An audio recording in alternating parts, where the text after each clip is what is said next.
degrees Celsius in a fresh to strong northwesterly wind. That's it from us for tonight. Good night. A very good evening to you. Well, 10 hours of sunshine today at Lerwick in Shetland, but that really was the exception to the rule. For many areas it's been thoroughly miserable, and more wet and windy weather coming up tomorrow as well. The reason for this bad weather, if you like, is this area of low pressure off the south coast. That's going to intensify, move steadily northeastwards in the next 24 hours, and eventually it'll move away through Scandinavia, but it'll take until the end of the weekend before it eventually disappears. Does mean to say windy weather continuing in many parts of the country right through until Saturday. So a bad weather warning for tonight, especially across Wales, the Midlands, Lincolnshire, Norfolk and Humberside. Some heavy rain, local flooding certainly on the cards, and it'll stay windy as well, with rather hazardous driving conditions to watch out for. We've seen that slow moving band of heavy rain roughly from Cambridge through to Leeds throughout the afternoon and evening. We've seen some heavy storms further south as well, about an inch and a bit, 30 millimetres or so in a storm around Newbury earlier on this evening. But those storms gradually moving away now. It's this band of heavy rain across central parts of the country we've got to watch out for. You can see just how wet it is at the moment through Lincolnshire and through the heart of the Midlands. So more wet weather to come in many parts of England and Wales tonight. Just one or two showers left in this southeastern corner, but further north a different kettle of fish altogether.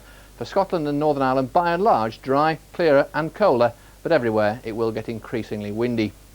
And that windy weather continuing throughout the day tomorrow. In fact, the winds strengthening to gale force, possibly even severe gale force, down that eastern coast come tomorrow night. A very, very cold wind it's going to be as well. So a wet start for many central and eastern parts of England especially. Still some rain across Wales and the West Country as well through the morning into the early part of the afternoon, but eventually those western areas should begin to get a little bit brighter. The rain continuing, some of it heavy across many eastern parts into the Midlands as well right through the day. Also the chance of some of that rain pushing back up into southeastern parts of Scotland as we go through the afternoon. Well, there's that cold wind blowing, so temperatures tomorrow just 12 to 14 degrees. Still windy, still very showery indeed on Friday. Still some persistent rain in the extreme east, but things gradually improving on Saturday. And that's it. I'm the top, you're the bottom, and I don't change positions. Ex-porn star meets anti-porn campaigner. Together they plan the ultimate woman's erotic fantasy. Screen 1, 2 golden balls. If we can figure out how to turn her on, we shall truly have our finger on the biggest energy button this world has ever known. You are the herald of a new dawn. This is war. I will not be playing pussy. So what do you really want then, Linda? Hunky, powerful, gorgeous-looking man you could really fancy, but you're all sex-obsessed. Sex. I don't have to feel guilty. Get her. Here. Now. Screen 1, 2 golden balls. Sunday at 9:20 on BBC1. You're a fighter. That's what you are. A fighter. Where there's muck, there's trouble. You did it, remember? I wasn't alone in that room, you know. You chased me. It might have been that she were drunk. It were 4:30 in the afternoon, Ned.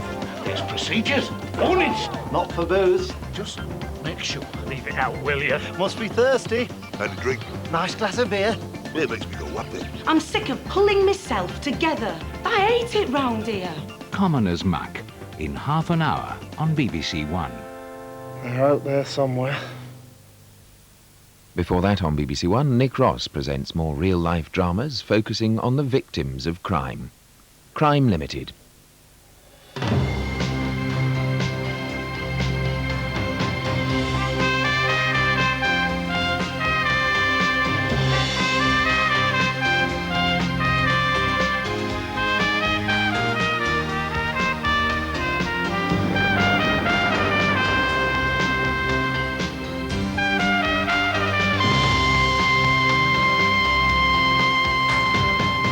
Scottish justice has many admirers.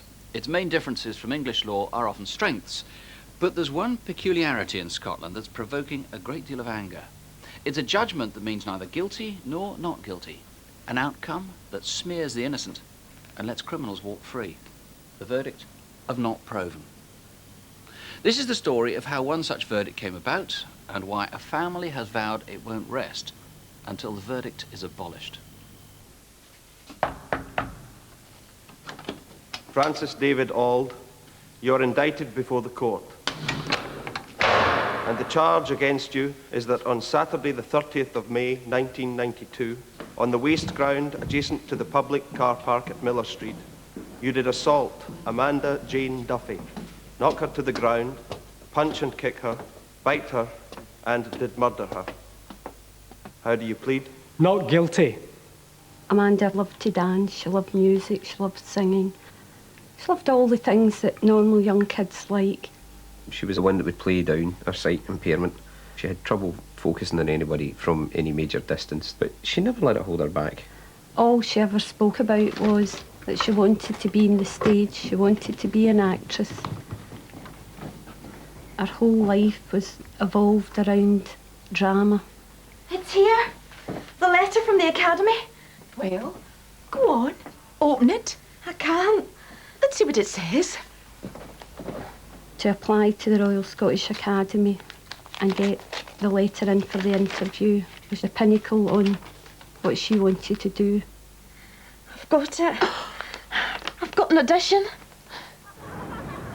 I think all four of you walked up Quarry Street. Yes, we were all walking up and we stopped to wait on some boys that we were with. And did you meet somebody in Quarry Street? Yes. Tell us about that. Well, I was talking to Angela and Amanda, and Francis Auld appeared. And do you see Francis Auld in this court? Yes. Could you point him out for me, please? And was he walking toward you? Yes. That's Frankie. Who's that? I know him from college. You have gone off then yourself to get the rest of your friends. Yes. Did you see Amanda and Frankie again? No, after I walked away, I didn't see them again. So after you had left them together in the precinct, did you look back to see what was happening? Yes. Well, I noticed that Angela and her boyfriend were going back to see if Amanda wanted to come with us. Are you coming? Where are you going? We're going to Spice of Life and then we'll get a taxi home. What was that? I said we're going to the Spice of Life. Nah. When she didn't arrive in, we waited up, because if Amanda was any more than 10 minutes late, she would phone you to let you know where she was or what was wrong. And the call never came.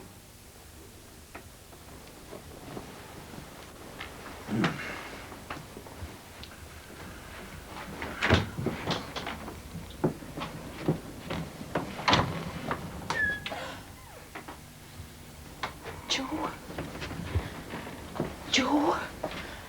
Amanda's still not home. Bed's not been slept in. It's all right. She's probably lost her keys and stayed at one of the girls' houses. She always rings when that happens.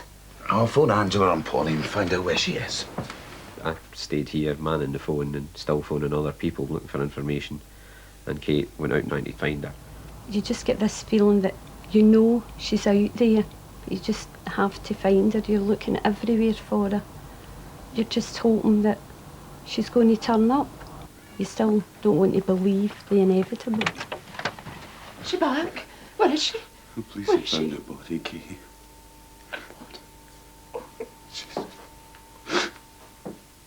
That has got to be the worst sinking feeling I've ever felt in my life.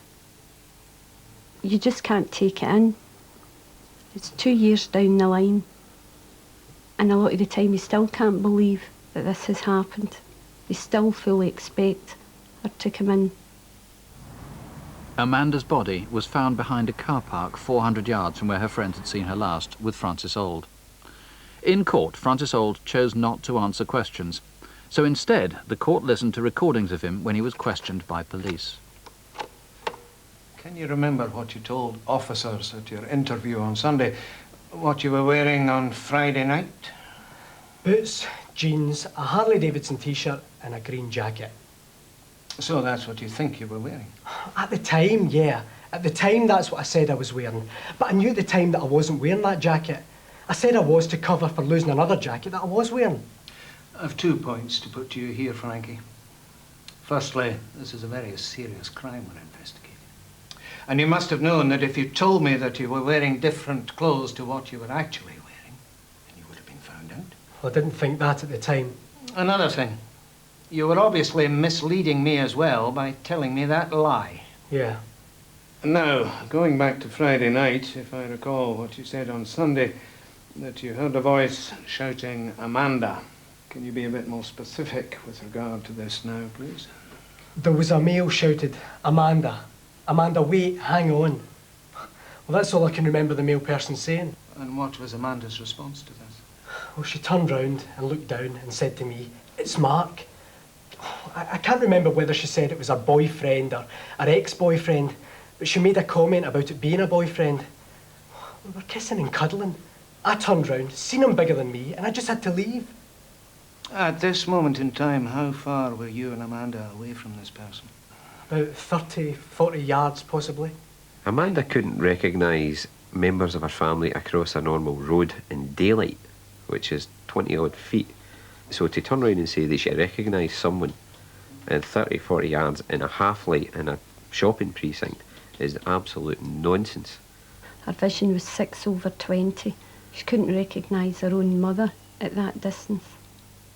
The jacket Francis wore that night has never been found, but his watch and Walkman were analysed by a forensic scientist. The watch was examined, and a small amount of blood staining was noted in the seam between the back plate and the body of the watch. It was human blood, but an attempt to group it was unsuccessful. With the blood being in recesses, the watch had probably been heavier blood-stained at one time and had been cleaned. The next thing you looked at was label 88, the personal stereo. Yes. The personal stereo was examined, and a small amount of blood staining was noted within the ridges of the earpiece and found to be of human origin. But again, an attempt to group it was unsuccessful. The next thing you looked at was label 6. That is, 3 hairs found on Amanda Duffy's left knee. The hairs, all of which were blood-stained, were examined, and 2 were found to be consistent with having originated from the deceased. The remaining hair was examined and found to be consistent with having a common origin with the hairs from Francis David Auld. It was the same length, the same colour, and the same microscopic appearance. Label 45 is a branch with hairs found at the scene. How good a comparison is it on this occasion? It's one of the best hair comparisons I have ever seen. Thank you. There is a hair, or fragment of hair, in the palm of this dead woman's hand, which definitely does not come from Francis David Auld. Yes. You expressed a view as to how and where that hair may have come from, but you were only speculating because you just don't know. Yes. Perhaps falling from somebody? Yes. Look at her right hand, palm down. Very difficult to fall under a palm. Well, I don't know how it got there. Would it be possible that the hair was there before the body was? Yes. So it could have been lying on the ground there and adhered to the hand when the hand was in that position. Is that possible? Yes. Thank you. I'm a consultant in charge of the Accident and Emergency Unit at the Victoria Infirmary, Glasgow. In the course of your duties, have you looked at bite marks all over the human body? All over the body, yes. Would you look at production 13 for me, please? It is a matter of agreement between the Crown and the defence. This bite mark on Amanda Duffy's breast was caused by the young man sitting in the dock, Francis Auld. Would it have caused pain? Yes. I would have considered it to be excruciatingly painful. No blood, no saliva was ever found on the inner part of any Amanda's clothes, her bra or her shirt. So to say that this actually happened in the precinct means that she's supposed to have gone off with someone else, topless, bleeding from her breast, and walked 400 yards to a car park past a busy main road with nobody noticing anything. I'm sorry, I just can't believe that at all. Members of the jury, whether you find this case not guilty or not proven, the only just verdict is one that acquits Francis David Auld. For convict him now, and that is something which can never be put right in the future. Convict him now. The evidence doesn't warrant it. Convict him now. And that could be the second great wrong that has been carried out in this case. And that is not what we are here to do. Have the jury reached upon their verdict? We have. What is your verdict? Not proven. Francis David Auld, you are free to go.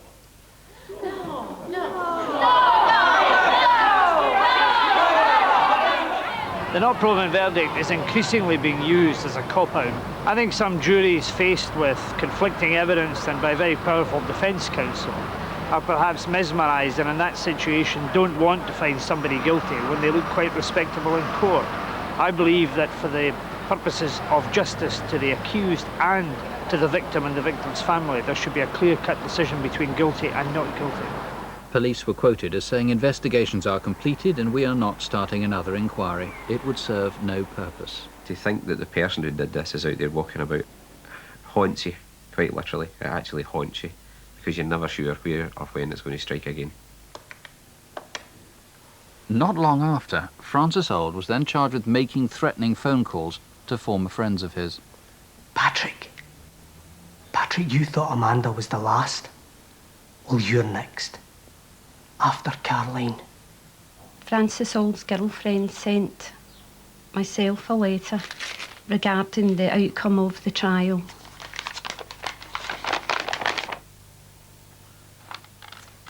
When I got that letter, I had just returned to work, and in opening that letter, I was off my work for 5 months after that. It was a disgraceful and disgusting letter for anyone to send. Francis Auld pleaded guilty to making threats and was sentenced to community service. His girlfriend, Carol Smith, was admonished. The Duffys, meanwhile, campaigned to abolish the not proven verdict. The response was tremendous. It just seemed to snowball, and the letters were coming in a daily rate of 30 to 40 letters per day from people from various parts of Scotland wanting to help, asking for petitions. And we got 60,000 signatures. And I reckon that is public support, and I believe the people of Scotland were showing us their support and wanted not proven abolished. In May last year, a petition signed by 60,000 people was handed by the Duffys to the Scottish office. The next day, a review was announced. But 2 months ago, the government decided to retain not proven verdicts. The matter has yet to go to Parliament. We've maybe lost this round, but the fight ain't over. We'll just keep fighting until such times as not proven goes where it belongs, and that is in the dustbin, abolished. As we've seen throughout this series, our adversarial legal system sometimes puts victims on trial almost as much as the accused. Now that's bad enough for adults, but the system often breaks down altogether where children are involved. In fact, the next story is typical of many cases in which allegations of child abuse never come to court.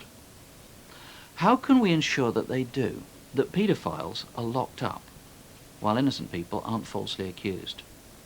In this report, because it's about child abuse, we've disguised the identities of those involved.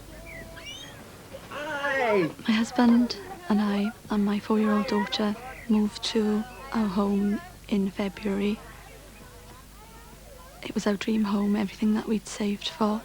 It was in the perfect place. It had a lovely big garden for my daughter to play, and everything was just perfect.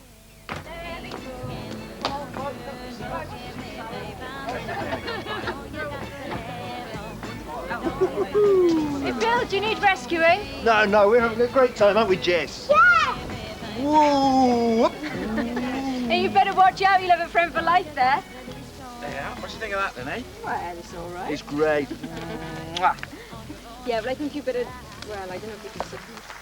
My daughter was a very shy child, and we thought it would be good for her confidence if we started her in dancing lessons. And at the end of term, there was an exhibition down in a local school. Part of me knew my daughter would never go on the stage. She's just too shy. And I was right. She was the only little ballerina that wouldn't get on the stage.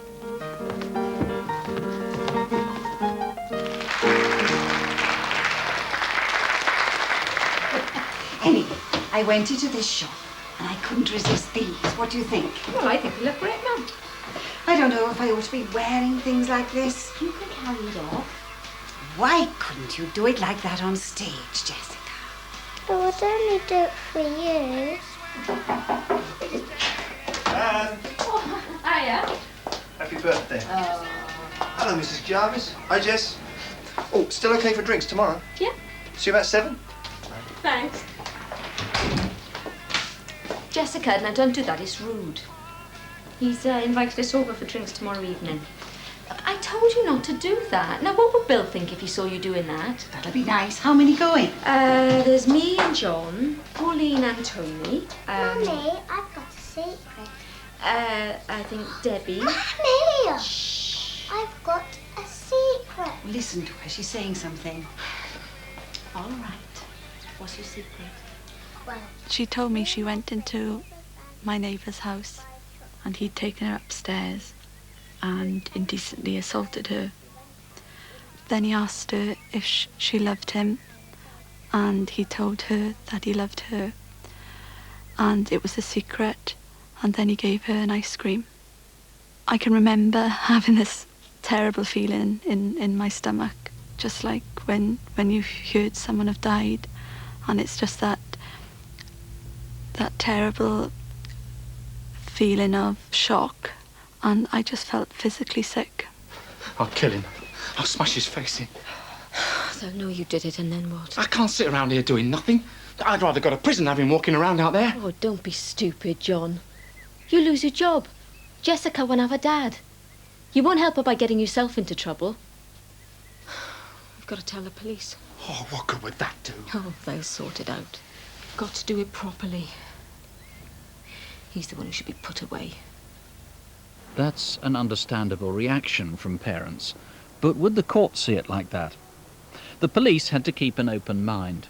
Detectives saw Jessica at a specialist family unit where they could record her evidence while it was still fresh in her mind. Knows all the toys, Jess. Who's that? Now, I must warn you, we are only allowed one take at the interview. We're not supposed to stop and start the filming, and we're not allowed to do it again another day if Jessica only tells us half the story today. You mustn't be disappointed with her if she can't do it. Oh, okay. Now, Sally will conduct the interview, which will be filmed in here, and we'll watch from the recording room. Okay, if you'd like to come with me. Right, if you'd like to take a seat there, make yourself comfortable. Okay. Let's close the door. Put it on to record. When I saw her come on screen, she just looked so small, and she was so sweet talking to this policewoman and so innocent, and it was just awful. What's his name? Stripey. Mm-hmm. And his name? Sheepy. Sheepy. And this one, what's her name? Oh, she's called Lucy. Is that your best friend's name? No. What's your best friend's name? Hayley. Does Hayley live near you? No, not very. Well, who lives very near you? Bill. He's my next door neighbour. Do you like Bill? Yes. Why do you like Bill? He does kind things. What does he do that's kind? He buys me ice cream and he kisses and cuddles me and he... Jessica said the same things to the detectives that she'd told her mother. I can remember my husband holding my hand, squeezing my hand, and his leg beginning to shake at the side of me, really shaking uncontrollably, and he started to cry because it was the first actual time he'd seen my daughter speak about it. Obviously he knew, but it was from what I had said. She had told me, and seeing her talking in detail about it was tearing him apart. It was my choice if I wanted my daughter medically examined, and I said yes, because for my own peace of mind I wanted to know what he had done to her. In fact, the medical evidence was somewhat inconclusive. The neighbour was arrested even so, despite his strenuous denials of all the allegations. At first, magistrates gave him bail on condition that he didn't live next door. You safe now, sweetheart? I'll just be downstairs with Daddy, okay?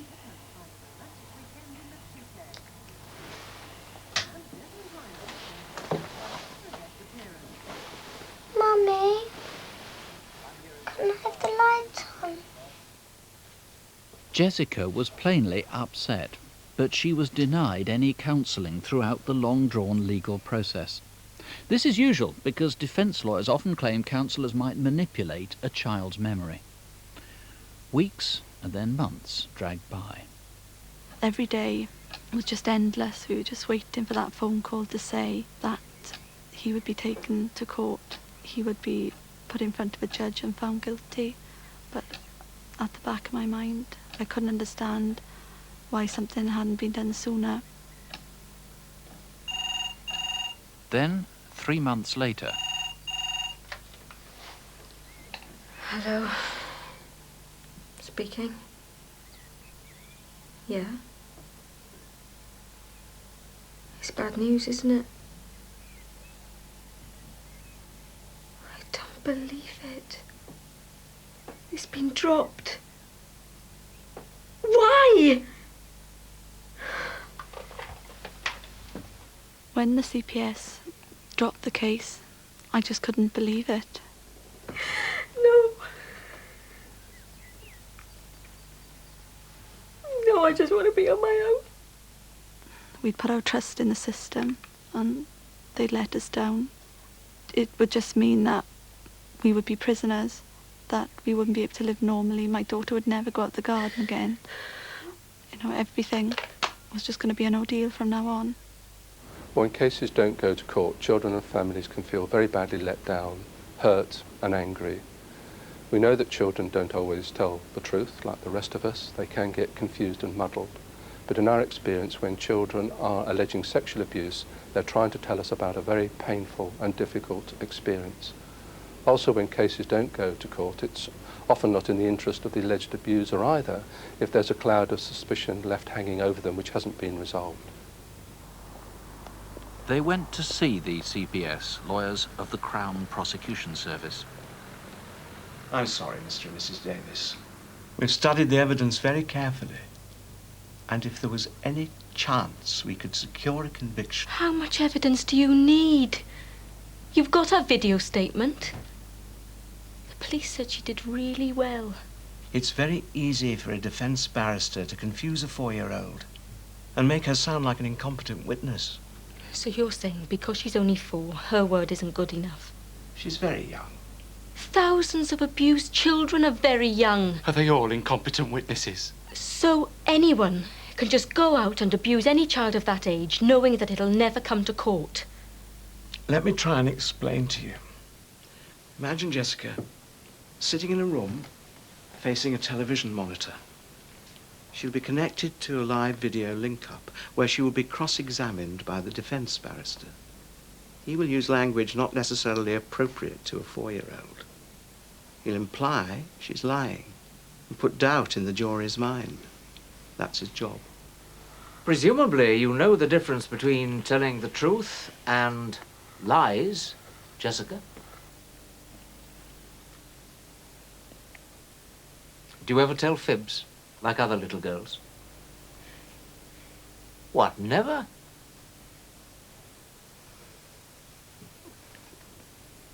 Do you tell fibs if you've done something naughty and don't want to get caught?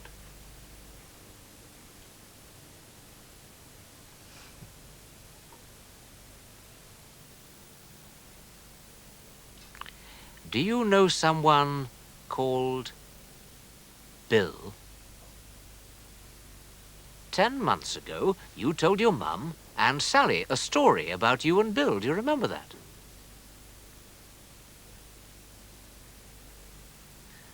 Did anyone ever make a video of you telling your story about Bill?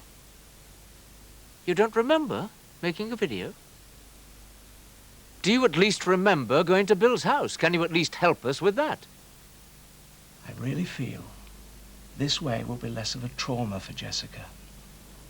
And what about the trauma of her still living next door to the man she says abused her? And no one doing anything about it. He really couldn't answer any of our questions, and we came from the meeting feeling cheated and feeling really badly let down by the system that has failed us and, more importantly, failed our daughter. While we know there are instances where people are wrongly accused of abuse, in our experience, the vast majority of cases of alleged child sexual abuse never get to court at all. And even when it does get to court, the process is so weighted against the child, quite often the cases collapse. And children have told us that they found the court case a worse experience than the original abuse. And it's going to go on being like this until we have the determination to make the legal process more sensitive to the needs of children. I never saw any wrong in anyone. I just took people for what they were, and he was kind, he was thoughtful. I mean, he was a perfect neighbour. I mean, looking back now, people are saying, well, didn't you see this, didn't you see that? I didn't. I mean, I would look stupid if I panicked when he asked to take her next door for an ice cream. It keeps going round my head. And him lying there, next door, so close. We'll move. Who'd buy this place when they found out everything? We won't tell them. We'd have to. It's so hard when people are saying to you, if it had been my child, I would have done this. If it had been my child, I would have done that. Well, it wasn't their child, it was our child. And yes, we had all those feelings, but at the end of the day, if my husband had done anything, he would have lost his job, we would have lost our home, we would have lost everything. And, sitting down and thinking about it rationally, we'd lost enough.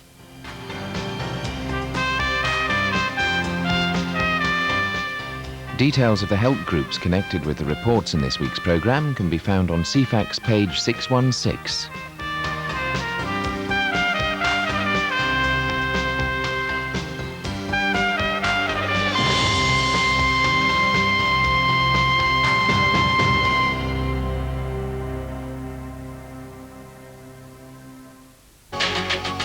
The inside story on big-time car crime, with the people who fight it. It's an ongoing battle of wits.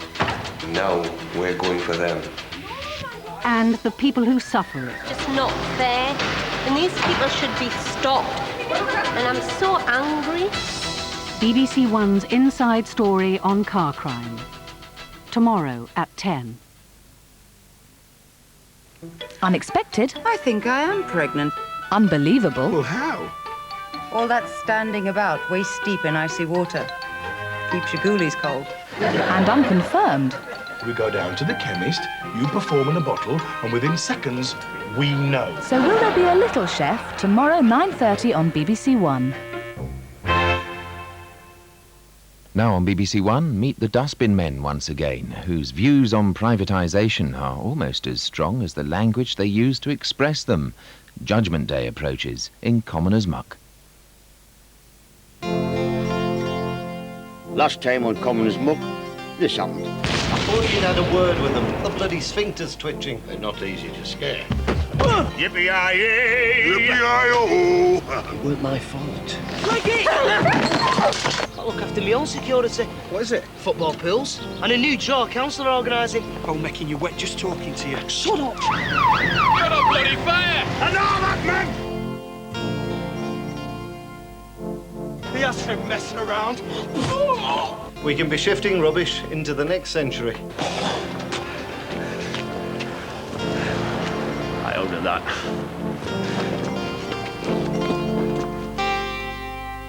Come on, right. For your sake, look aside!